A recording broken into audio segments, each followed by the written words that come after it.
Making anti-vaxxing a crime, a meatless McDonald's, and the toll of lockdown. This is your TLDR News daily briefing for Tuesday, November 10th.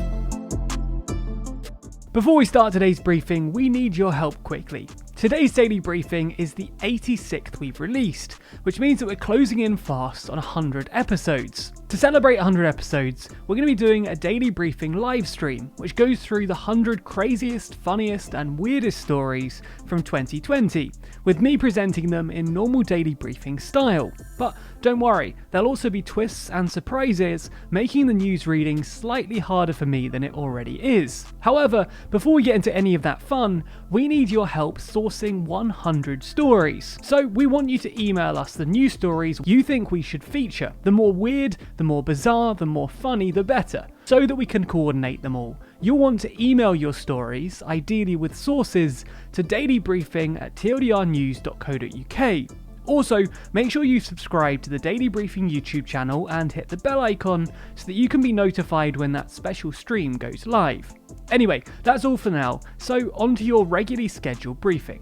Let's get right into it. Anti-Vaxxers. Right now, they seem to be a significant obstacle to the path out of the pandemic, as the coronavirus is still remorselessly ripping through our societies, destroying families, businesses, and livelihoods. Many are looking to the vaccine to get us back to some semblance of normality. Fortunately, we were given some much-needed good news yesterday, with the Pfizer vaccine apparently at 90% effectivity, much higher than any scientists had hoped for. However, the Prime Minister has attempted to manage expectations, urging people not to put too much faith into the vaccine progress. Anti-vaxxers likely didn't have any faith in it anyway, which in itself causes quite a problem. If enough people refuse to take the vaccine, then we will not be able to build up the herd immunity we need for this virus. And this ends one of the pathways out of the pandemic. This is exactly why some scientific organisations, such as the Royal Society and the British Academy, have advocated for a change in the law to make spreading anti-vaccine myths a criminal offence.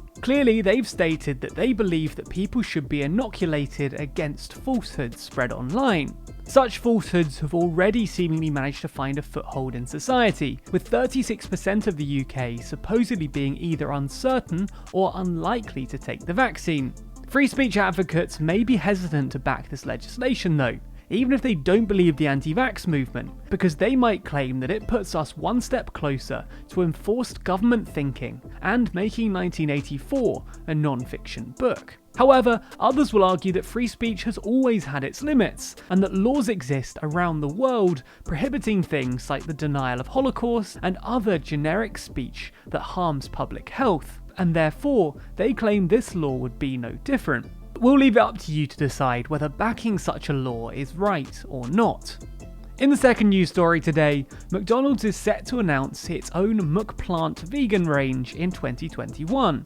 As part of this move, the franchise would offer chicken alternatives, meatless burgers, and breakfast sandwiches. Part of the move has been motivated by concerns over the effect of meat on health. In addition to this, it's been claimed by the BBC that McDonald's were also motivated by the effect of the meat industry on the environment and animal welfare. While some will undoubtedly be happy about this move, some others will claim that the introduction of plant-based alternatives came too late, and that McDonald's competitors just got there first. KFC and Burger King both already have vegan burgers, for example. However, irrespective of how long it took them to introduce plant-based food, many vegetarians and vegans will be delighted that they now have more choices when visiting McDonald's, and that they'll be able to eat something other than chips and a fruit bag.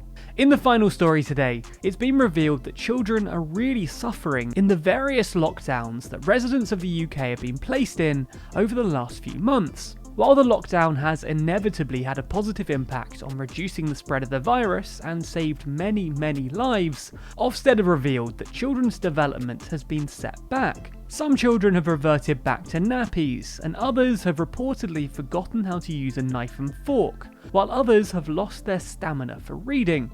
These account for the hardest hit children by the pandemic. However, they also identified two other broad groups: those that have slipped back in their learning, and those that have found lockdown a positive experience. The majority of children in the 900 schools they visited fit in the first of these two categories. The closure of schools set them back, but it wasn't as detrimental to them as the hardest hit group we discussed first. The interesting finding about the children who found lockdown a positive experience was that those in families with more money weren't necessarily the ones that liked lockdowns. The findings show that those from a supportive family found it a positive experience as they had more family time, and that this was irrespective of family wealth.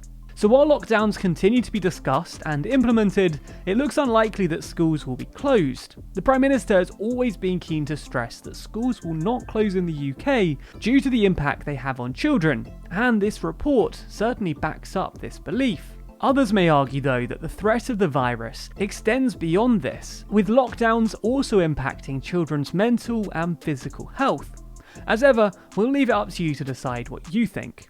For those of you who think the news is too long, be sure to check out tomorrow's daily briefing. Read the newsletter by signing up at tldrnews.co.uk/daily. Listen to the briefing by searching for TLDR News in your podcast app, or watch the briefing over at youtube.com/TLDR Daily.